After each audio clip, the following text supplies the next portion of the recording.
bien dans son job. On va parler de PwC France et Maghreb. C'est une marque que vous connaissez évidemment, avec un nouveau cap, une nouvelle stratégie. Et on va en parler avec Valérie Vézinet. Bonjour Valérie. Vous êtes DRH de PwC France et Maghreb. Vous y tenez beaucoup. On va revenir sur nouvelle équation talent, sur un programme de formation très ambitieux pour les collaborateurs, avec l'idée aussi de centrer les valeurs de l'entreprise et j'allais dire de les transmettre ou de créer un effet miroir avec les collaborateurs. Mais commençons quand même par ce chiffre, parce qu'on est une émission qui traite du recrutement. Le chiffre est impressionnant, c'est 8000 en France, collaborateurs recrutés en France et au Maghreb, et un chiffre global sur l'ensemble de l'entreprise de 100 000 emplois. Ça cartonne, PwC ? Ça marche pas mal, merci, ça marche pas mal. Effectivement, on a l'objectif de recruter 8000 collaborateurs sur les 4 prochaines années, donc ça fait en moyenne 2000 par an. On a déjà bien entamé le chiffre, puisque on a à date, là, depuis qu'on a lancé ces objectifs-là, c'est-à-dire début juillet, on a déjà recruté plus de 1600 personnes. Donc il reste 400 postes à pourvoir. Donc il reste là, sur la fin de notre année fiscale, plus de 400 postes, parce qu'on sera même au-delà. Et donc sur l'année calendaire qui démarre, là, on va être sur ce chiffre de 2000 par an. Et donc, ça marche bien. On recrute des compétences très, très variées. Et donc, tous ces sujets d'attractivité et de rétention des collaborateurs, c'est évidemment au cœur de nos activités. On va en parler. PwC, c'est du conseil, c'est de l'audit, c'est de l'expertise, faut-il le rappeler. Vous avez posé le plan de notre échange. Il y a à la fois la marque employeur, c'est de dire PwC, venez chez nous, parce que vous allez voir, c'est une belle entreprise. Et puis, il y a l'idée de conserver ces talents au sein de l'entreprise. Et on sait que la guerre est féroce entre les cabinets d'audit. Alors, vous avez lancé une nouvelle équation talent. C'est quoi la philosophie? C'est quoi l'esprit de ce cap 2022? C'est quoi de mettre en adéquation les valeurs de l'entreprise et de les transmettre aux collaborateurs? Alors, il y a plusieurs choses. Donc, cette nouvelle équation talent, en fait, c'est la traduction pour nos talents de la stratégie de l'entreprise. Donc, c'est important que les choses soient bien alignées. Et donc, vous parlez de culture. Donc, la stratégie, la culture, ça va avec. Et donc, on a lancé l'équation talent pour faire le reflet pour les collaborateurs de ce qu'on a lancé au niveau mondial, une France et Maghreb, sur la stratégie de l'entreprise. Donc, la confiance vis-à-vis des clients, donc qui se traduit sur les notions de confiance entre les collaborateurs et l'entreprise. Et cette équation talent, elle a pour particularité, en tout cas, on l'espère que c'est particulier, c'est que en général, dans les entreprises, on va lancer ce qu'on appelle la proposition de valeur aux salariés. Et ce qu'on a voulu faire, nous, c'est finalement créer un contrat, nos engagements et nos attentes vis-à-vis de vous. Contrat moral. Un contrat moral, bien entendu. On signe il y a rien. des contrats de travail, mais on signe rien. C'est le contrat moral. Mais c'est clarifier finalement ce que nous, on va vous proposer et ce qu'on attend en retour. Voilà. Et ça, on a voulu le faire en adéquation avec la stratégie sur 4 piliers. Donc évidemment, l'intérêt des missions. On a mis très fort l'accent sur la technologie, mais aussi sur le développement durable. Donc l'intérêt des missions. Le deuxième sujet, c'est l'environnement de travail. Donc comment est-ce qu'on fait que l'environnement de travail soit un environnement dans lequel on a envie de s'inscrire sur le moyen terme. Il y a tous ces sujets encore plus prépondérants depuis le début de la pandémie, la santé. La santé. Absolument. Excusez-moi, et le télétravail, parce que j'ai vu que votre entreprise, ça c'est intéressant, il y a eu plus de 2000 accords télétravail qui ont été signés, le gouvernement oblige aujourd'hui les entreprises à avoir un télétravail à minima de 3 jours. Vous dites, on fait un peu ce qu'on veut. Voilà, les salariés, on n'est pas pour le 100% télétravail, mais on n'est pas non plus pour le 100% présentiel. Ça, c'est intéressant, ça. Voilà. Ce qu'on a voulu faire, et ça fait partie de l'équation talent, on a voulu mettre en place ce qu'on appelle une organisation flexible. On demande de l'agilité aux salariés, on s'est dit, on va leur rendre en agilité. Donc, on ne va pas préfixer des jours ou pas dire, ça sera 3 jours plus 2 jours. Donc, ce qu'on a voulu dire, c'est 2 bornes. Pas de 100% télétravail, pas de 100% présentiel. Et après, à l'intérieur de ça, tout le monde est agile.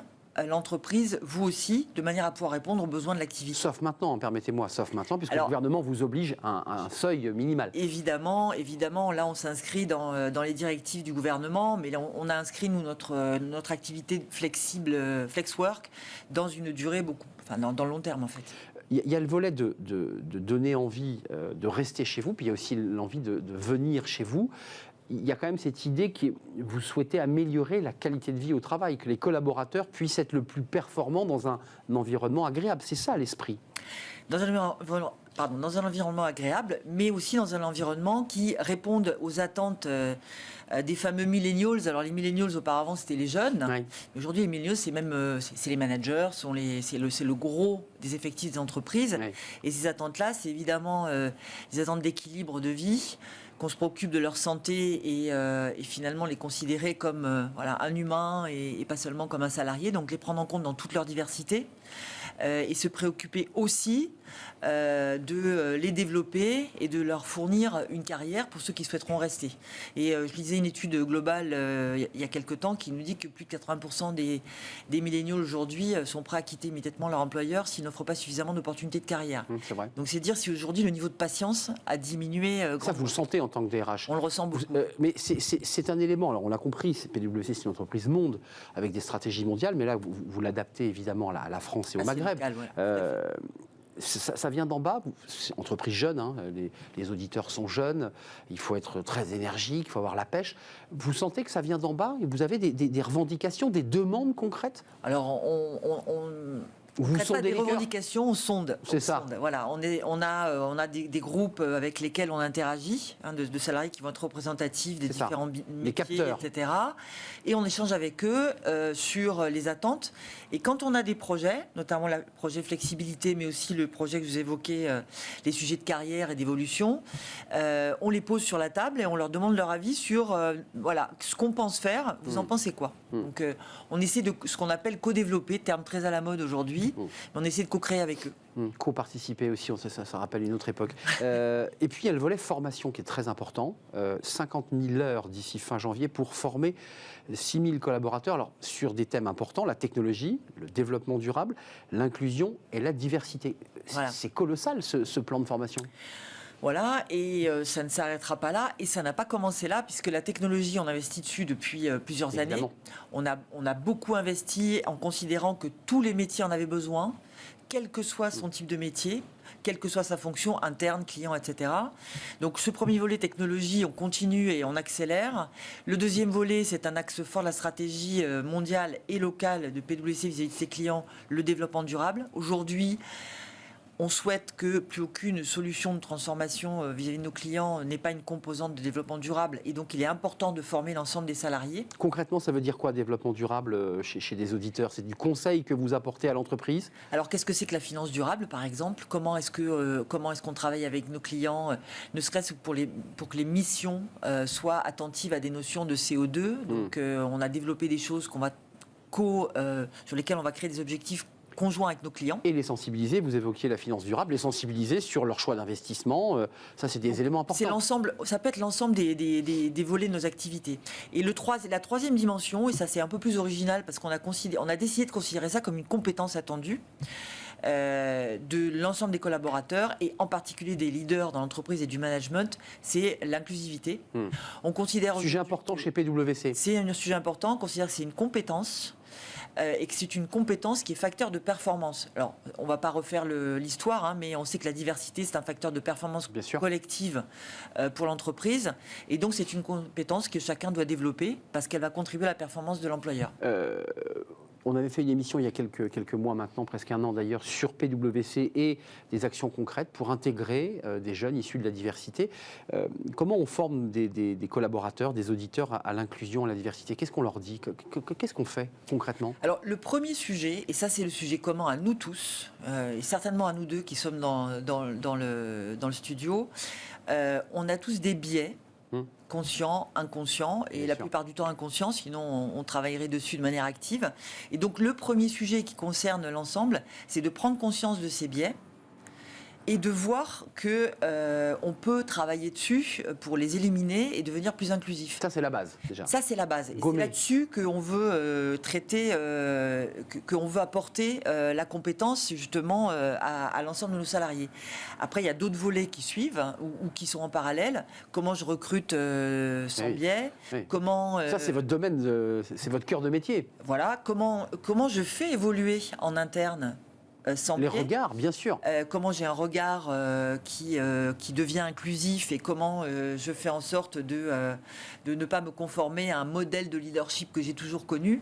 Et donc tous ces sujets-là, en fait, ça constitue des socles sur lesquels on fera avancer les compétences. Nouvelle équation talent, on l'a compris, ça ne se cantonne pas au mois de janvier. Hein. C'est un programme qui va s'étaler sur combien? Sur une année, 2 années? Alors qu'on a clarifié là auprès de l'ensemble des salariés au début de l'automne. Clarifié, c'est-à-dire validé par l'ensemble des collaborateurs. Voilà, qu'on a communiqué et sur lesquels on a commencé à lancer donc les piliers de flexibilité, ce que je vous mentionnais et que vous avez très bien synthétisé là sur l'évolution des compétences et sur lequel on va continuer à travailler. Et il y a un sujet en particulier moi qui me tient à cœur, c'est l'évolution des compétences de nos leaders pour aujourd'hui déjà et pour demain. Fondamental. C'est fondamental parce que alors que les attentes ont fondamentalement évolué chez nos candidats et nos salariés pour les attirer et les retenir. Donc il faut quoi? Il est critique. Faire un virage? Alors, il y a certainement un virage à faire, mais avant le virage, je crois qu'il faut rendre les choses explicites. C'est-à-dire, finalement, on attend quoi de manière explicite de nos managers, de nos leaders, c'est clair, en termes de compétences. Déjà, il faut dire ce qu'on attend. Et d'attitude. D'attitude, effectivement, de posture. Et une fois qu'on a clarifié ça, parce que c'est important de clarifier dans les choses explicites, parce que sinon, on va supposer qu'on attend ça de nous en tant que leader. Donc, il faut rendre les choses explicites. Bien sûr. Et le deuxième sujet, c'est pas justement d'éviter d'en faire une matière ésotérique ressources humaines, d'en faire une matière qui, concrètement, a un impact sur la performance du leader se voit et agit. Et de l'entreprise. C'est-à-dire, je suis inclusif, donc on est plus performant. Je suis empathique et bienveillant, je me préoccupe de la santé des salariés, donc on est plus performant. Et donc, relier tout ça à des sujets de performance. Ce n'est pas un gadget, mais c'est une utilité aussi pour le développement de l'entreprise. Exactement. C'est ça qui est intéressant à entendre. Merci de nous avoir rendu visite, Valérie Vézinet, DRH de PwC France et Maghreb, avec ce plan que vous nous avez dévoilé. Alors, vous auriez pu rester évidemment beaucoup plus longtemps. Nouvelle équation talent. Merci de nous avoir rendu visite. Tiens, on va faire une petite pause philo. C'est toujours intéressant pour ceux qui sont auditeurs. Tiens, peut-être, ça va vous passionner. Le changement d'année, mais c'est souvent des... Voilà, on dit, je vais changer, je vais refaire du sport. Ça veut dire quoi, changer exactement? Dans quel but, d'ailleurs? On en parle avec un philosophe, c'est Smart Philo.